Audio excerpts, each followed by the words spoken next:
rocking with Ghetto Report. Ghetto Report. Ghetto Report. Ghetto Report. Ghetto Report podcast.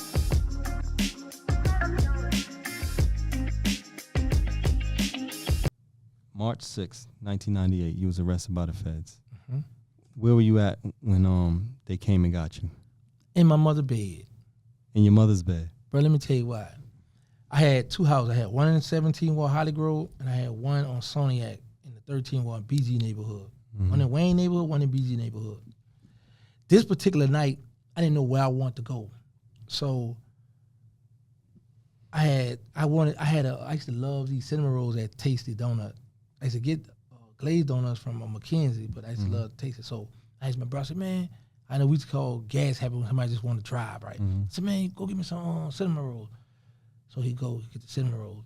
But he taking so long, I fell asleep. Mm-hmm. So I remember my mother, I just fell up when I laid in my mother's bed. Like around 5 something in the morning, I woke up, I see the bag on the bed. So I grab it, bite off the little cinnamon roll, put it back. But as soon as I doze off, I heard a lot of boom, boom, boom, boom, boom.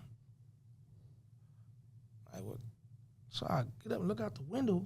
I see people coming with shields and guns with the scopes and beams and all that stuff on. And they deep, right? So I was like, oh, man, they come and get my brother. Because I always go to jail for murders. Yeah. The state. Yeah. This some federal stuff. This Yeah. people, so I'm like, they ain't for me. They ain't for that boy. What Yeah. he grinding people to call up with him. You know what I'm saying? Yeah. So my mother jump up. Your brother was staying there at the time too? Yeah, my brother had came. See, we all had our own house, but we would come in the project. Yeah. So sometimes we just like, it's late. I ain't going. I'm gonna stay over here tonight. Yeah. And he's older than you. Yeah. And him and his girlfriend was in that room. So I was like, and it was a 2-bedroom apartment. So I was like, I'm gonna stay in the bedroom with my mother. Mm-hmm. So I'm in there with her. She get up, go to, who is it? FBI. Gangsta here? I'm like, what they want me for? So I never forget, bro, I got my Big Timer t-shirt on. I got my Jabos on. Jabot jeans. Yeah. So I sit in the chair, right? And I'm like, what I did? Like, what the Fed want with me? So I said, well, man, they'll bring you to jail any kind of way. So I put my Reeboks on. I said, come on out. Came out, get on your knee, and back up on your knee. Put your hand behind you and back up. So when I do it, I get to the door, the FBI grabbed me. He was like, we got gangsters. He was excited. I was like, why? So what's I'm still shocked. I don't know what's going on. Mm-hmm. All the while, my phone was tapped. Mm-hmm. And while my phone was tapped, they intercepted me talking about killing my connect from New York. Yeah. I didn't know this. So I'm thinking, man, what y'all got going on? I'm thinking like, they got it confused because I know my brother was known for hustling and selling the dope. Mm-hmm. I was known for hustling and selling drugs. However, I'm thinking that's because I didn't do it every day. Yeah. I'd rather rob you or take a hit or something. Yeah. So when they got me and then they come, you got any guns in the house? I'm like, go do your job. Yeah. But they didn't find anything. And it's crazy. I had a few ounces of heroin in my mother's church dress. Yeah. Her church in the closet.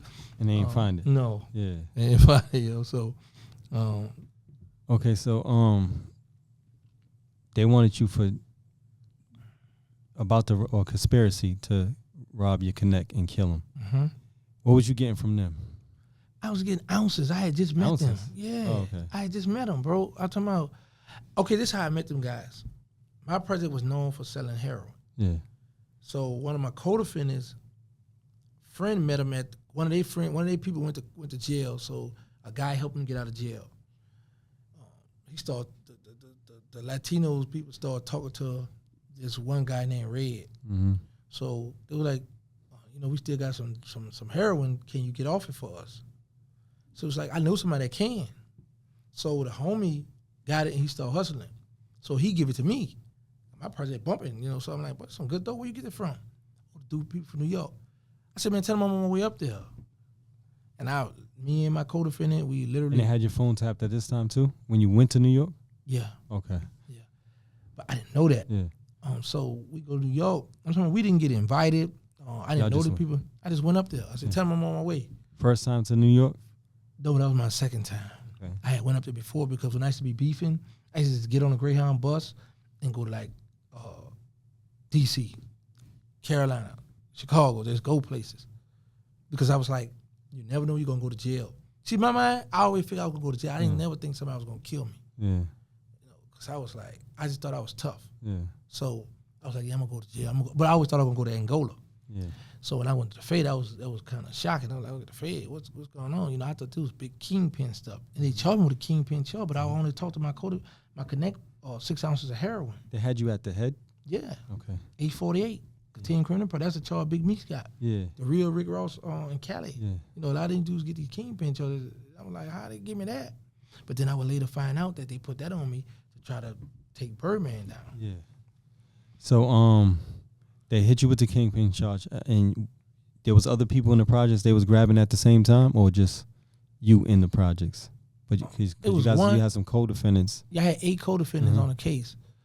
It was one guy they grabbed that didn't have nothing to do with my case, and the reason why, because one day I heard the Catio boys was at a second line, and I needed a gun right quick, and he had a Mac 90. So he's like, oh, it's in the hallway. I was like, all right. So when I finished, I was like, hey, man, I'm finished. Where you want to put it at? So the feds hear me talking to him. Yeah. Y'all was talking crazy on them phones, huh? Yeah, man. Yo, so did you in? Had them people tap my phone a month, they'd have heard all kind of bodies. I'm caught up in this fast life. Every morning night I pray. Gotta make it out some way. Put a smile